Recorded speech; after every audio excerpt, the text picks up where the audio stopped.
So I'm here in beautiful Belize with my good friend Mr. Spikes here. Mr. Spikes, can I call you Spikey? Do you mind if I call you Spikey? Not at all. Not at all? Alright. Great. Well, Spikey, we have a few questions for you. I'm going to ask you. I want you to feel a little relaxed. But just to get things started out, if you were to choose between a bag of potato chips that are made from toenails or a vest that's made of poison ivy, which one would you choose? I would think a vest made of poison ivy.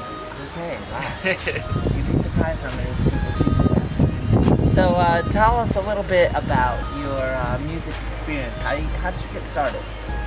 Well, I've been in the music career for a few years now. I started when I was the age of 12. Well, I wasn't really into music. My favorite artists like hip hop, R&B, dancehall. I'm in love with Lecrae. Lecrae is like my model to me. Like whenever I feel depressed or when I'm feeling lonely or I got no one to turn to, I just go in a corner, just put on my headphones and just listen to all of his songs. Just his songs just motivate me and keeps me alive with the Holy Spirit, and it just pushes me forward to continue my process and my music with God. Like what I like to say is that God is my producer and I am his tool, and I just whatever he speaks to me is what I pour out of my heart, and that's what I make people listen to. Like I like to be real, but most of the songs that I write, like I do struggles, what I've been through, what life is all about, like perseverance, don't give up, don't be a quitter, and like stuff like those. So Lecrae was the person that actually Call her out.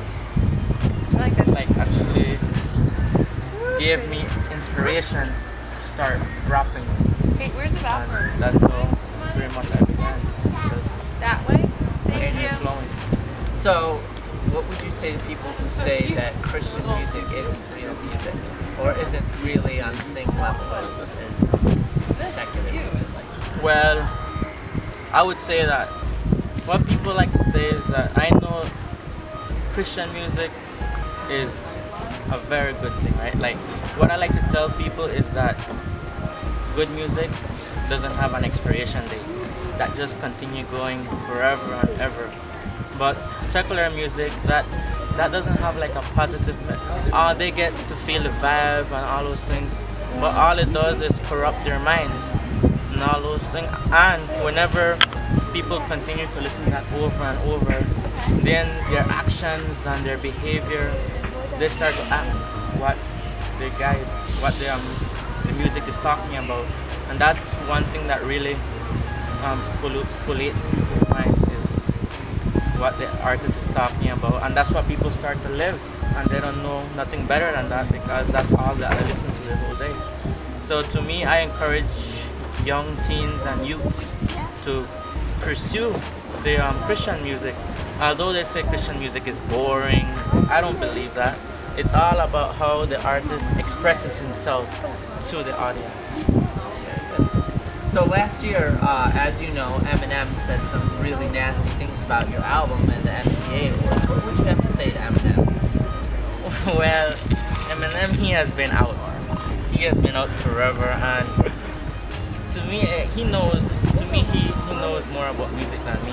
But I don't really care or worry about what people say. All I know is that I am pursuing what God has in plan for me, and worldly rappers, they don't know nothing better, and they can say what they all want and all those things. They can do whatever they want with their music and all those things. But I know that God is not gonna bless them.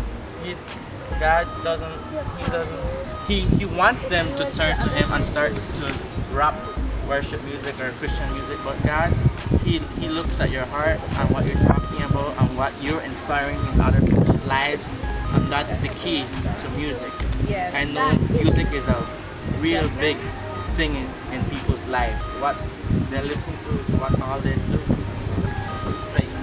close up, I just want to see if there's any validity in the fact, the rumors that you're going to be performing with Kanye next summer. Is that true? I'm ready to go. Yeah, I've heard the rumors that you're going to be touring with Kanye next summer. Is that true? Well, I don't know. Who knows what life may bring, right? So, but the next thing I like to talk about is that people say that being a rapper, like, it really holds accountable in your life. And I always think, and people may judge you and bring you down, but it all depends on yourself, what faith do you stand upon, and how well can you stand and hold yourself strong. Because people will bring you down, they will discriminate you, talk rumors behind your back. I've been there. God also said that if you don't have enemies, then something is wrong with you. You can go all around the world, somebody has to hate on you. You have to have an enemy. God said that will come, and that's being a Christian. You will be persecuted for preaching His name. So all I say is, all you guys up there, if you are a Christian, keep growing in Him, stay strong, and don't worry about what people say. Just remain yourself and continue living for Christ. Very good. Well, that's all the time we have on the Literally Literal show, so...